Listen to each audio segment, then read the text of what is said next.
Good morning all. Welcome to my mini blogs. आज बऱ्याच दिवसांनी ब्लॉग अपलोड करते कारण की आजी आला आहे आणि मला थोडा वेळच भेटत नाही आहे व्हिडिओ वगैरे काढायला. तर माझं आज डीप क्लिनिंग चालू होतं किचनचं, कारण की तिथं किचन ओट्यापाशी जागाच नाही आहे गॅस धुवायला. मग मला पूर्ण क्लीन करावं लागतं आणि आजीनी पण मला हेल्प केली. त्यानंतर सगळं क्लीन करायला घेतलं कारण की बरेचसं असं तेल वगैरे उडलं होतं. मग पहिले गॅस क्लीन केला आणि मला डीप क्लीन करायला खूप जास्त आवडतं आणि मला घाणीत राहायला पण आवडत नाही. म्हणून मी पटापट असं सगळं क्लीन करून घेतलं आणि फायनली माझा किचन रेडी झाला होता, जो की खूप छान वाटत होता आणि खूप सुंदर दिसत होता. मला असं स्वच्छ राहणं खूप जास्त आवडतं.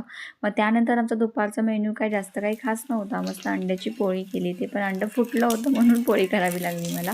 आणि मॉर्निंगला मी वरण-भात बनवला होता ह्यांच्यासाठी, तर तो होताच. आजीने भाकर खाल्ली होती. मस्त आम्ही दोघी असं जेवलो.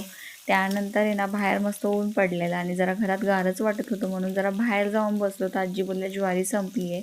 तर आजींनी अशी ज्वारी वाळत घातली होती बाहेर आणि कवर पण तिथंच बसल्या होत्या. संध्याकाळी जरा गिरणमध्ये जाऊन आलो, पीठ दळून आणलं. त्यानंतर घरी येताना मी मॅगी आणली होती आणि खूप दिवस झाले मी मॅगी खाल्ली नव्हती. मग मस्तपैकी मॅगी बनवली. संध्याकाळी मस्तपैकी मी असं वांग्याचं कालवण बनवलं आणि आजीने भाकरी बनवल्यात. उद्या भेटू.